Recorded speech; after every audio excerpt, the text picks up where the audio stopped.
প্ৰতিজন কৰ্মচাৰী আৰু প্ৰতিজন পেঞ্চনৰ কাৰণে এটা বৃহৎ খবৰ ইতিমধ্যে আহিছে। আমি যিবিলাক লেটেষ্ট আপডেট থাকে সেই লেটেষ্ট আপডেটবিলাক আমি দিবলৈ চেষ্টা কৰোঁ, আৰু এইটো এটা লেটেষ্ট আপডেট ইতিমধ্যে আহিছে, সম্পূৰ্ণ এটা গুৰুত্বপূৰ্ণ খবৰ।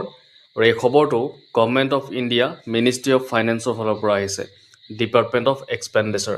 যদি আপোনালোকে ইয়াতে ক্লিয়াৰলি দেখিবলৈ পাইছে, যদি চাই ডেট এটা, আৰু সেই ডেটটো হৈছে 23rd of March, অৰ্থাৎ মাৰ্চৰ 23 তাৰিখত এখন আপোনাৰ লোকসভাত কুৱেশ্যন কেইটামান কৰা হৈছিলে। সেই লোকসভাৰ কুৱেশ্যন কেইটা 8th চেণ্ট্ৰেল পে' কমিশ্যনক লৈ কৰা হৈছে।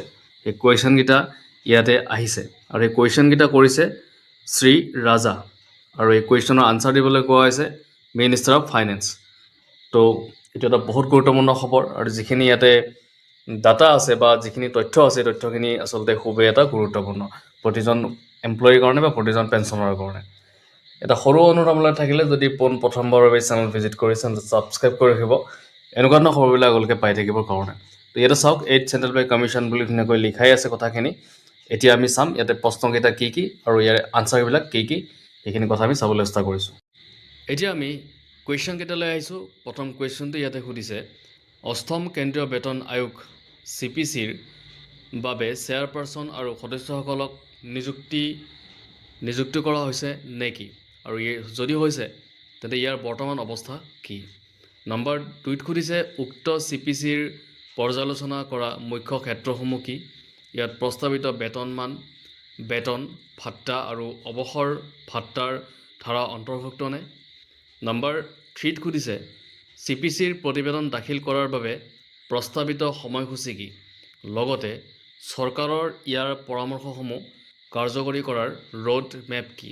তো ৰোড মেপ বুলি ক'লে তাৰ অৰ্থটো এইটোৱে যে ধাপে ধাপে প্ৰণয়ন কৰা পৰিকল্পনা, য'ত দেখুওৱা হৈছে CPCৰ পৰামৰ্শসমূহ কেনেকৈ আৰু কেতিয়া কাৰ্যকৰী কৰা হ'ব, লগতে প্ৰয়োজনীয় সময়সূচী, অনুমোদন আৰু প্ৰশাসনিক ব্যৱস্থাসমূহ অন্তৰ্ভুক্ত হৈ থাকে।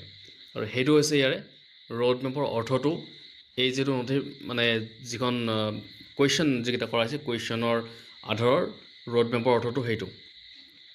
তাৰপিছত আহিলে নম্বৰ 4 কুৱেশ্যনটো, CPCৰ পৰামৰ্শসমূহ কাৰ্যকৰী কৰাৰ চৰকাৰী বাজেটৰ ওপৰত ইয়াক কিমান আৰ্থিক প্ৰভাৱ পৰিব পাৰে বুলি চৰকাৰে কোনো মূল্যায়ন কৰিছে নেকি, তেন্তে তাৰ বিশদ বিৱৰণ কি। এতিয়া আমি ইয়াৰে কুৱেশ্যনৰ আনচাৰকেইটা চাবলৈ চেষ্টা কৰিছোঁ। এই কুৱেশ্যনৰ আনচাৰবিলাক দিছে শ্ৰী পংকজ চৌধুৰী ডাঙৰীয়া, তেওঁ আনচাৰকেইটা দিছে। ইয়াতে 1ৰ পৰা 3লৈকে কুৱেশ্যনৰ আনচাৰ এনেকৈ দিছে যে চৰকাৰে 3/11/2025 তাৰিখৰ বিজ্ঞপ্তিৰে অষ্টম কেন্দ্ৰীয় বেতন আয়োগ CPC গঠন কৰাৰ নিৰ্ণয় কৰিছে, লগতে চেয়াৰপাৰ্চন আৰু সদস্যসকলক নিযুক্তি দিয়া হৈছে। উক্ত আয়োগ কেন্দ্ৰ চৰকাৰৰ কৰ্মচাৰীসকলৰ বেতন ভাত্তা, অৱসৰ ভাত্তা আদি বিভিন্ন বিষয়ৰ ওপৰত 18 মাহৰ ভিতৰত পৰামৰ্শ প্ৰদান কৰিব। তো যিখিনি কথা ইয়াতে কোৱা হৈছে যে বেতন বা ভাত্তা বা অৱসৰৰ ভাত্তা, যি ধৰক থাকে, দৰমহা বৃদ্ধি হোৱাৰ যিখিনি এলিমেণ্টছ থাকে, যিখিনি উপাদান থাকে, সেই উপাদানবিলাক ইয়াতে কৈছে 18 মাহৰ ভিতৰত পৰামৰ্শ প্ৰদান কৰিব বুলি কৈছে। ইতিমধ্যে যিহেতু 5 মাহমান গুচি গৈছে আৰু বহুত এটা সময় নাই, তো এইখিনি সময়ৰ ভিতৰত এইখিনি আহিব।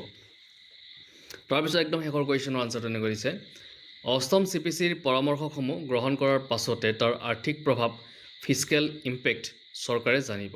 তো পৰামৰ্শসমূহ যেতিয়া গ্ৰহণ কৰিব তাৰ পিছতহে আৰ্থিক প্ৰভাৱৰ ক্ষেত্ৰত কথাখিনি গম পোৱা যাব, কাৰণ ফাইনেন্সিয়েল ইম্পেক্ট এটা পৰিব, যাক ফিস্কেল ইম্পেক্ট বুলি কোৱা হয়।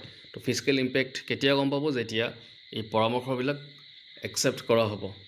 তো এইটোৱে আছিলে আজিৰ আপডেট। যদি ভিডিঅ'টো ভাল লাগিছে, লাইক, শ্বেয়াৰ আৰু এটা ছাবস্ক্ৰাইব কৰি দিব।